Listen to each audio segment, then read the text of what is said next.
Hi students, unit number 4 electromagnetic induction and AC. इसमें discuss कर रहे थे अल्टरनेटिंग करंट, और आज हम लोग डिस्कस करने वाले हैं different types of AC circuits में सर्किट नंबर 2 एल सर्किट, या एक ऐसा सर्किट जिसमें केवल और केवल एक प्योर इंडक्टर लगा हुआ हो, तब क्या होगा। तो नंबर 2 सर्किट है एल सर्किट।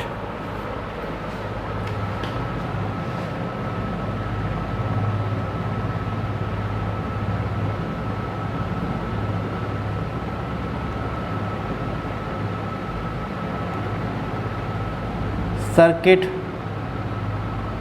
containing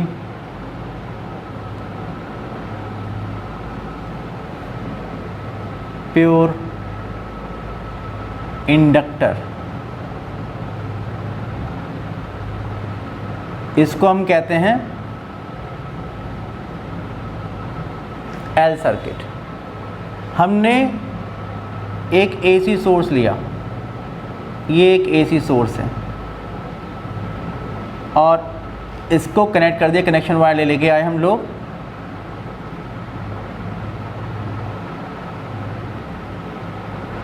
और यहाँ पर लगा दिया इनके बीच में एक इंडक्टर, इसका मतलब एक कॉइल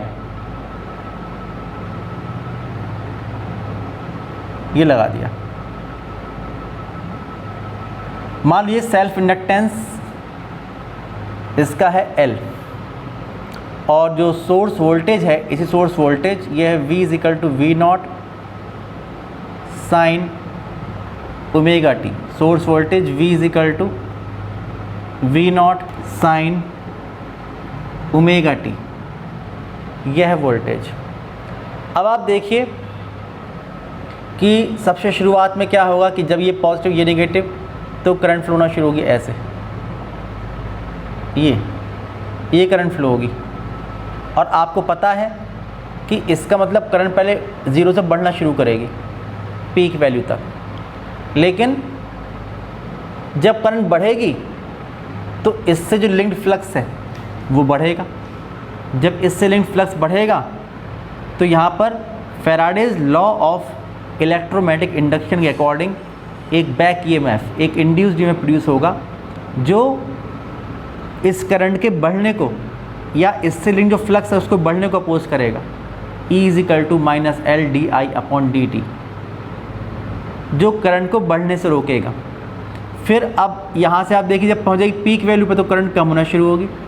जब करंट कम होना शुरू हो जाएगी तो फिर से यहाँ पर एक ऐसा इंड्यूस्ड ईएमएफ प्रोड्यूस होगा कि जो फ्लक्स के कम होने को अपोज करेगा, यानी करंट के कम होने को अपोज करेगा, और एक इंड्यूस करंट इसी डायरेक्शन में फ्लो होगी जो फ्लक्स को बढ़ाए रखने की कोशिश करेगी।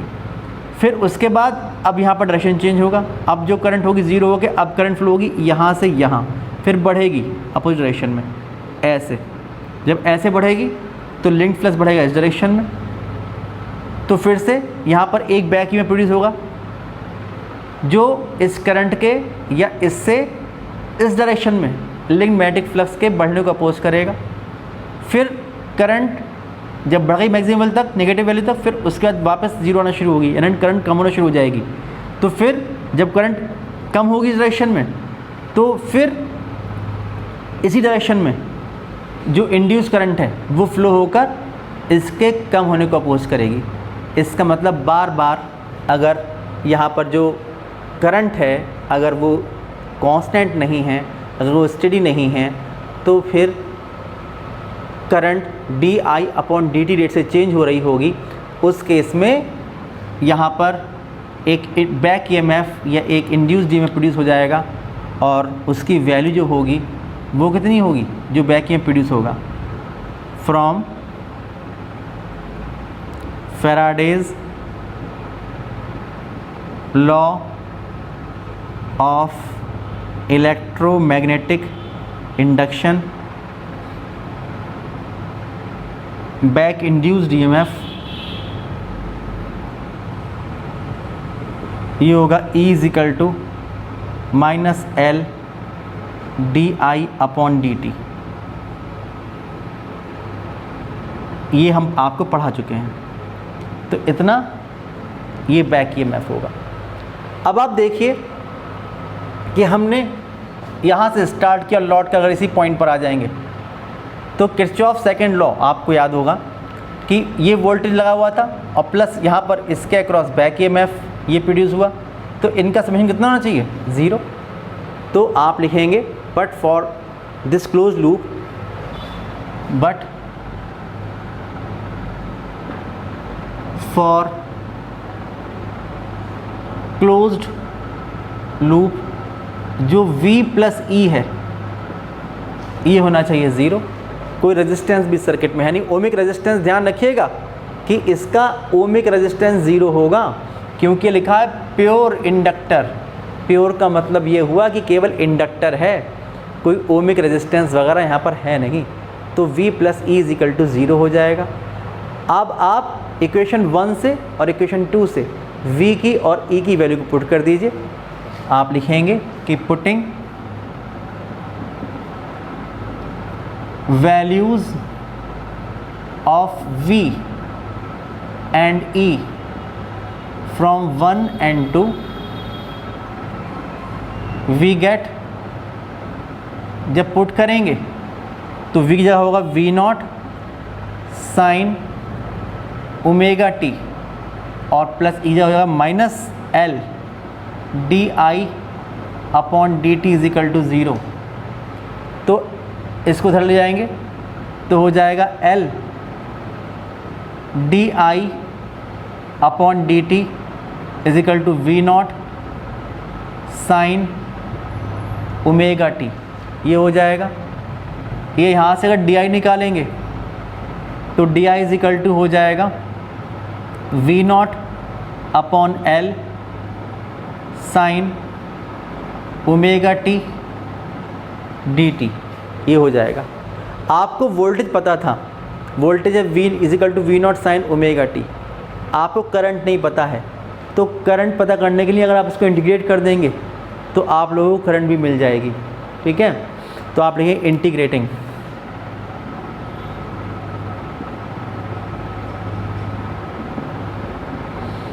तो जब इंटीग्रेट करेंगे तो आएगा integration of D I is equal to integration V0 upon L sine omega T D T. ये हो जाएगा I, यहाँ पर V0 अपॉन L, ये बाहर आ जाएगा इंटीग्रेशन से, integration of sine omega T D T. ये हो जाएगा। तो I is equal to V0 upon L sine का हो जाएगा minus cos omega T upon omega. ये हो जाएगा। ओमेगा आप बाहर ले आओ यहाँ से, तो I is equal to V0 upon omega into L और जो लिखा है माइनस कॉस ओमेगा टी, अगर आप इसको साइन में कन्वर्ट कर लिखेंगे तो हो जाएगा sine omega T minus pi by 2। ये हो जाएगा। I is equal to V0 upon omega L sine omega T minus pi by 2। Sine theta, इसकी जो मैक्सिमम वैल्यू होती है ये होती है 1। जब इसकी मैक्सिमम वैल्यू 1 होती है, जब ये 1 हो जाएगा तो ये जो वैल्यू होगी V0 अपॉन ओमेगा L, ये peak value of the current होगी। तो आप लिखेंगे कि since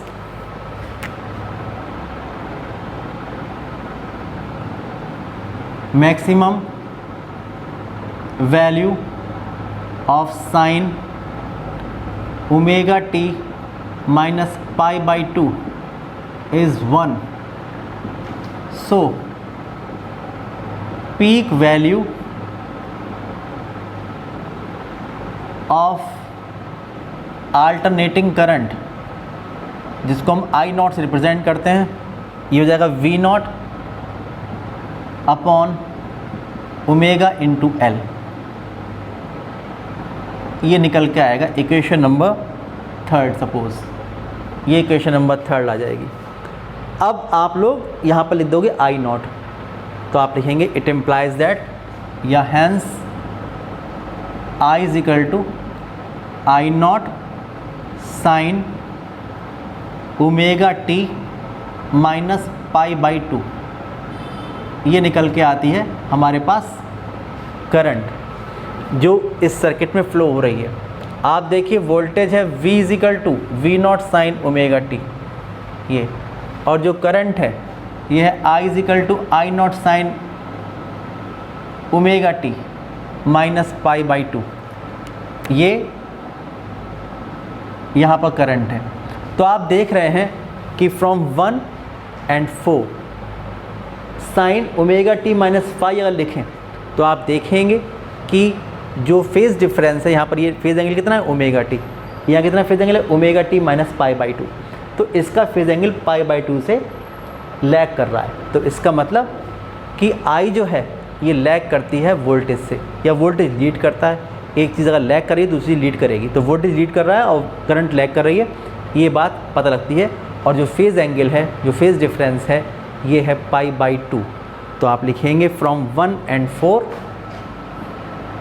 from 1 and 4 V is equal to V not sine omega T, I is equal to I not sine omega T minus pi by two. इससे पता लगता है, इट इम्प्लाइज दैट कि जो V है ये लीड कर रहा है, जो I है ये लैग कर रही है, और जो फेज़ डिफरेंस है फाई, ये कितना है पाई बाई टू, ये है। अब आप देखिए इसके हेल्प से हम लोग जो ग्राफिकल रिप्रेजेंटेशन है और जो फेज़र डायग्राम है वो यहाँ पर बना सकते हैं। ये वोल्टेज, जो ग्राफ चलेगा वोल्टेज का साइन कर्व, ये peak value of voltage V not minus V not, और आप देख रहे हैं करंट क्या होगी पाई बाई टू से लैग करेगी।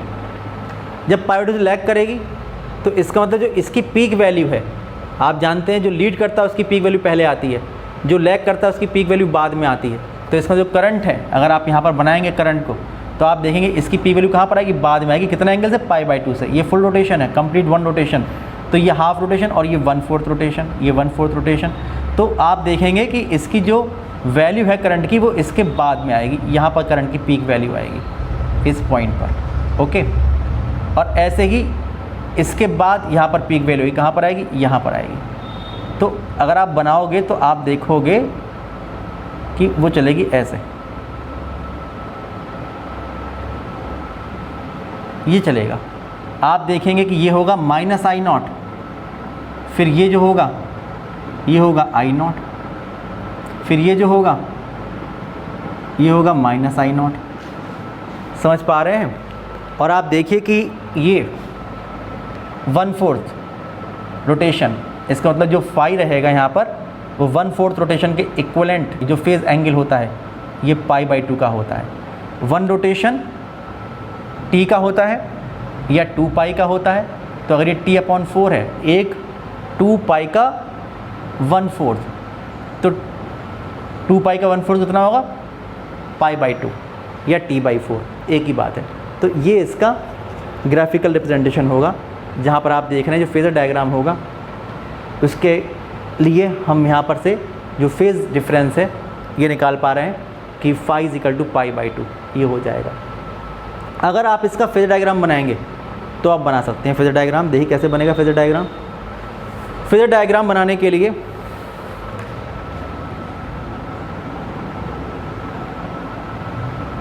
ये एक्स एक्सिस है, ये वाई एक्सिस है। वोल्टेज है V equal to V not sine omega T. तो आप देखेंगे कि एक्स एक्सिस से आप ये बनाएंगे वोल्टेज, ये V नॉट होगा पीक वैल्यू, ये एंगल होगा ओमेगा टी, और इसका जो प्रोजेक्शन है ये V को रिप्रेजेंट करेगा। कई बार बता चुका हूँ मैं आप लोगों को, इस ट्रायंगल में अगर ये ओमेगा टी तो ये ओमेगा टी, तो sine omega T V upon V not, तो v is equal to V not sine omega T, ये निकल के आता है। अब आप देखो कि जो करंट है, ध्यान से देखिए, जो करंट है ये I is equal to I not sine omega T minus pi by two, यानी कि जो भी ये एंगल है इससे पाई बाई टू लैग कर रही है, पीछे है पाई बाई टू। तो आप इस एंगल से बैकवर्ड डायरेक्शन में चलेंगे। ये तो चला था एंटी क्लॉकवाइज, तो आप चलो क्लॉकवाइज, और पाई बाई टू, ये कितना एंगल होगा, पाई बाई टू, इससे पाई बाई टू पीछे आएंगे, तो ये हो जाएगा I naught, peak value of current, और प्रोजेक्शन जो होगा ये आई को रिप्रेजेंट करेगा। तो ये इसका फेज़र डायग्राम होगा। आप देखिए कि फेज़र डायग्राम और तरह से भी आप चाहें तो बना सकते हैं। कैसे? आप देखिए, इस तरह से बना सकते हैं कि अगर कभी वोल्टेज इस डायरेक्शन में है,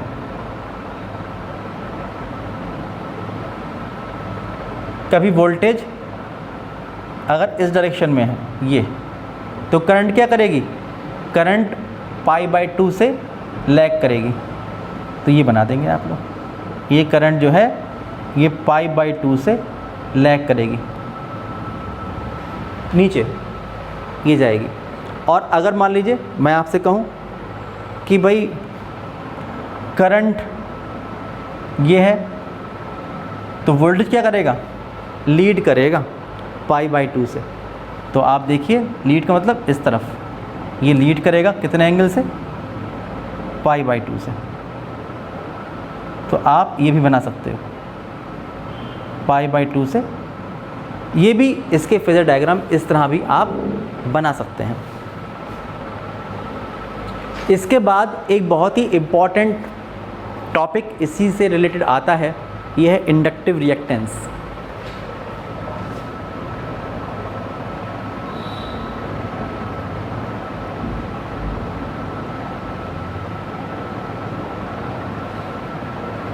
इंडक्टिव रिएक्टेंस को हम लोग x सफिक्स l से रिप्रेजेंट करते हैं, x सफिक्स l से रिप्रेजेंट करते हैं इंडक्टिव रिएक्टेंस को। आप देखिए, जो इंडक्टिव रिएक्टेंस टर्म है ये वो इफ़ेक्टिव रेजिस्टेंस है किसी भी इंडक्टर का या किसी भी कॉइल का, कि कोई भी कॉइल या कोई भी इंडक्टर जब उसमें से हम लोग कोई करंट फ्लो कराते हैं तो उसके फ्लो में एक अपोजिशन प्रोड्यूस करता है, जिस तरह से एक रेजिस्टेंस होता है ना, उसी तरह से। तो ये एक रेजिस्टेंस है in the path of current जो किसी भी कॉइल की वजह से प्रोड्यूस हुआ करता है, इसको हम इंडक्टिव रिएक्टेंस कहते हैं। आप देखिए कि आपने ये देखा था कि I naught equal to V naught upon omega L. अगर आप डायमेंशन देखें तो आप जानते हैं I equal to V upon R होता है। जो ये ओमेगा लिखा हुआ है ये कॉइल का रेजिस्टेंस है, जिसे ओमिक रेजिस्टेंस नहीं कहते हैं, बल्कि इंडक्टर की वजह से या कॉइल की वजह से जो करंट के फ्लो में हम लोग एक अपोजिशन देखते हैं उसको हम इसका इंडक्टिव रिएक्टेंस कहते हैं। इसको हम एक्सएल से रिप्रेजेंट करते हैं। तो आप देखेंगे कि from 3 we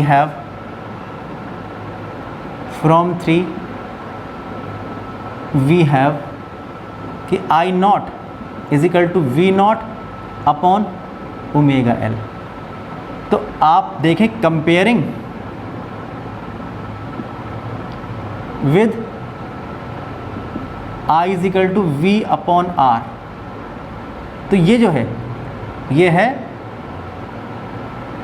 resistance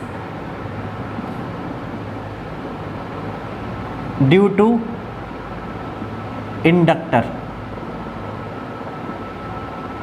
that is inductive reactance.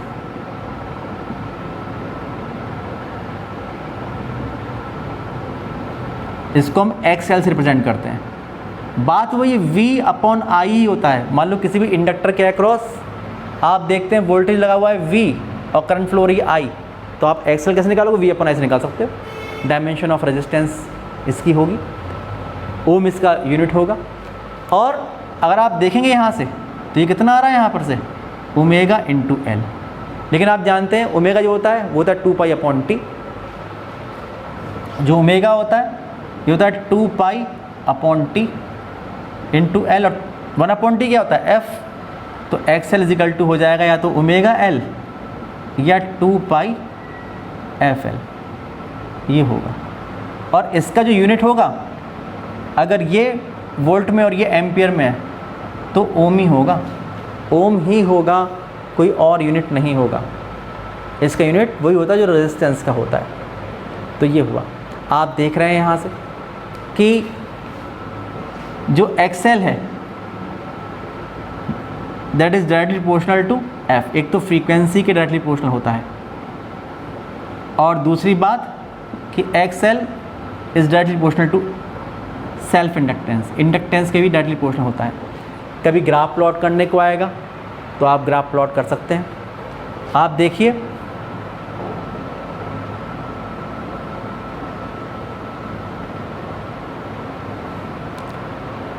Frequency से XL कैसे वेरी करेगा और L से इंडक्टेंस से कैसे वेरी करेगा XL, तो आप देखेंगे कि डायरेक्टली प्रोपोर्शनल है, इसलिए straight line passing through origin, ये मिलेगा आप लोगों को। इस तरह के ग्राफ मिलते हैं। एक और इम्पॉर्टेंट बात यहाँ पर आती है, वो ये है, एक नोट की फॉर्म में यहाँ पर आपको एक्सप्लेन कर रहा हूँ। आप देखिए, मैंने बताया था कि एक सेल के लिए जो सोर्स है डायरेक्ट करंट का, उसकी फ्रीक्वेंसी कितनी होती है। आप देखते हैं कि वहाँ पर इस तरह से जो डायरेक्शन होती है वोल्टेज या करंट की, उसमें कोई चेंज नहीं होता। अगर आपसे कहा जाए उसकी फ्रीक्वेंसी कितनी, यानी कितने साइकिल पर सेकंड या एक सेकंड में कितनी बार अपनी डायरेक्शन चेंज कर रहा है, तो आप कहेंगे 0 टाइम्स चेंज कर रहा है। इसलिए DC की जो फ्रीक्वेंसी होती है वो 0 होती है। तो फॉर DC जो फ्रीक्वेंसी होती है F फॉर DC, ये होती है 0। तो अगर हम लोग इससे देखें, यहाँ से देखें, जो इक्वेशन नंबर सपोज़ 5 है, तो फ्रॉम 5 अगर आप XL देखें फॉर DC तो कितना होगा, 2 पाई F for DC into L, और ये तो है 0, कितना हो जाएगा 0। तो XL for DC direct current के लिए जो XL होगा, जो रेजिस्टेंस होगा किसी भी कॉइल का, वो 0 होगा। इसका मतलब ये हुआ कि अगर कहीं पर हम लोग डायरेक्ट करंट फ्लो कराएं, यहाँ पर इस कॉइल में अगर हम DC को फ्लो कराते हैं तो क्या इसके पाथ में कोई अपोजिशन नहीं होगा। आपने कहा AC में तो हो रहा है अपोजिशन, आपको बताया मैंने करंट फ्लो हो रही है, तो ये करंट को बढ़ने से रोक रहा है, जो इंड्यूस्ड EMF या बैक EMF है। जब कम हो रही है तो कम होने से रोक रहा है, फिर जब डायरेक्शन चेंज करके ऐसे फ्लो हो रही है इस तरह से और बढ़ रही है तो बढ़ने से रोक रहा है, कम हो रही है तो कम होने से रोक रहा है। तो आप देख रहे हैं कि अपोजिशन तो प्रोड्यूस कर रहा था यहाँ पर, और उसको हमने XL से रिप्रेजेंट कर दिया। लेकिन जो बात आती है DC की, कि अगर मैं यहाँ पर इसको हटा के एक सेल लगा दूँ तो क्या फिर इसका रेजिस्टेंस 0 हो जाएगा। तो आप खुद सोचिए कि अगर आपने एक सेल लगा दिया तो करंट 0 से 5 हो गई, शुरू में परेशानी हुई, लेकिन जब 5 एम्पियर करंट फ्लो हो रही है, 5 एम्पियर 5 एम्पियर 5 एम्पियर, तो आप देखेंगे कि जब लगातार करंट फ्लो होगी 5 एम्पियर तो di/dt 0, तो बैक EMF 0। जब बैक EMF 0 तो कोई अपोजिशन नहीं होगा, क्योंकि यहाँ पर जब करंट एक कांस्टेंट वैल्यू की फ्लो होगी तो उसमें चेंज ही नहीं होगा। जब करंट में चेंज नहीं होगा तो इससे जो लिंक्ड फ्लक्स है उसमें चेंज नहीं होगा। जब फ्लक्स में चेंज नहीं होगा तो कोई भी बैक EMF प्रोड्यूस नहीं होगा, और इसलिए उसके पाथ में, उस करंट के पाथ में, डायरेक्ट करंट के पाथ में कोई भी अपोजिशन प्रोड्यूस नहीं करेगा ये कॉइल। इसलिए इसका जो XL होगा, जो इसका इंडक्टिव रिएक्टेंस होगा, इसके पाथ में जो रेजिस्टेंस लगाएगा वो 0 होगा। तो ये एक बहुत ही इंपॉर्टेंट बात है, इसको ध्यान रखिएगा।